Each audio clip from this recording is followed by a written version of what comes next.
Kid, come here. We got a young man who's involved in some of the Wisconsin struggles who wants to come and join us for a second here. And I think especially thank you for some of First that surprise guest. Yeah, Jesse. Good morning. Good morning. Come alive. Good morning. We're going to get the win. Put your hands together.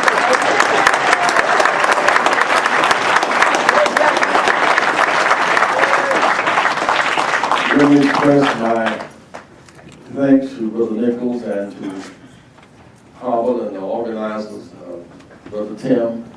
A big shout out to the nurses. Give it up to the nurses one more time. One more time for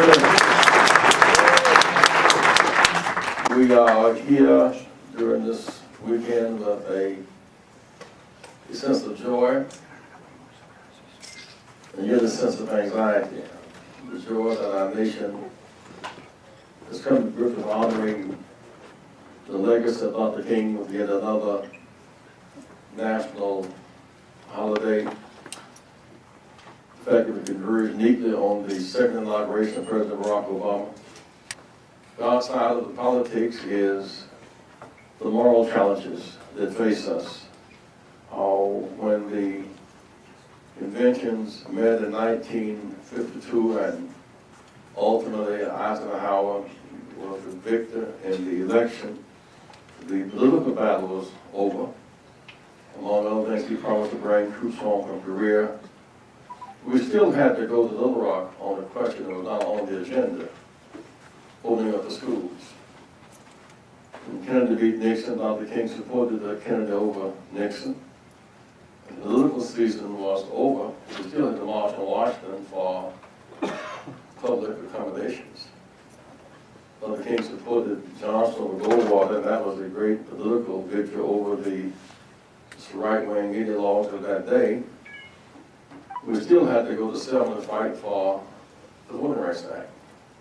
It's a way of saying that when the political battle's over, it remains for us the third rail. For those of you who've been to Chicago, you know that there's a rail system. And if the train just stays on tracks 1 and 2, the train just sits there. It's only when the third rail brings in the fire does the train move. We are the third rail. We are that which is not being discussed. If you arrive safely and you stop the fiscal cliff, the rich people are not on the fiscal cliff. They would back up water breakers. They were not at the cliff in the first place.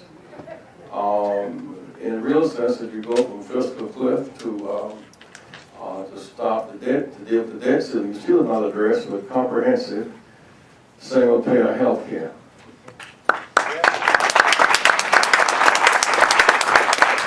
You arrive at a bipartisan deal on the fiscal cliff and the debt ceiling, you still not addressed in a meaningful way expanding poverty. 50 million Americans are in poverty. And that really means that they can't get a bank loan. It means that they work harder and make less, pay more for less, live on the special living loan. It means that they're going to have a decent house off in the state. They're going to have veterans who are homeless. It means they give up the dream of their child ever going to college, but they work all of their days trying to quote unquote make ends meet. They are impoverished, and so among them, infant mortality is higher and life expectancy is shorter. There's something called this vast growing island of poverty amidst what Dr. King would call an ocean of prosperity. Johnson was smart enough, I might add, to open up the war on poverty, if you will. The name you never hear very much these days, but open it up in Appalachia. By doing it, he deracialized debate. If he'd opened up war on poverty in Harlem or Southside Chicago, it would have been dismissed before it got started. He took the hardest working, poorest folk in America, coal miners of the west of the Appalachia, and forced the nation to come to grips with something as significant, something called poverty. We gave up that war on poverty and shipped the war on Vietnam. We must revive a war on poverty.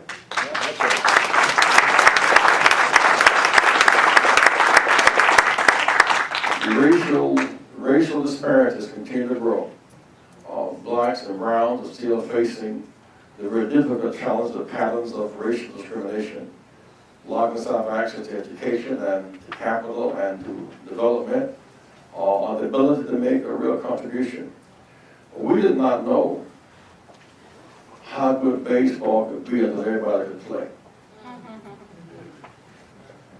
We didn't know how good basketball could be until everybody could play. We don't know how good America can be until everybody can function. I looked at a film the other day of Johnson giving his civil rights address to the Congress in 1964, it must have been. It was almost all white males, one or two blacks, almost no women. It looked like a 17th century textile show. And that was just 40 years ago. Look at how enriched it is, because it does have women and the lesbians and gays, and because it has black Latino. We are a better nation today because we fought back and we have never given up. We will not give up. I would say lastly, we'll have our Rainbow Bush Wall Street Summit Conference, January 30th to February the 1st in New York City. There are huge amounts of our pension money in creating gun manufacturers. Our money going to build casinos. Our money going to build skyscrapers so workers whose money is cannot organize once they build the building. We must in fact build us not just an ordinary bank, we must build an infrastructure bank, an infrastructure development. We need long-term, low-interest loans. The banks that ripped us off, the banks that gave us predatory loans and subprime lending will not invest where the people live. We must build an infrastructure bank using the workers' money with government security. We talk about the wall, we talk about Marshall Plan. Marshall Plan is simply this: 50-year loans at 2% government secured in infrastructure. We deserve to rebuild our infrastructure with the workers' money and put America back to work and end poverty as we know it. I'm glad to be with you today because you are my family. We have work to do, and really we have, it is now, there's no more anxiety about it. We fight back. We embarrass the president, we fight back, he won't win. When he did win, we must not fight back. We give him a chance to really fight back. Because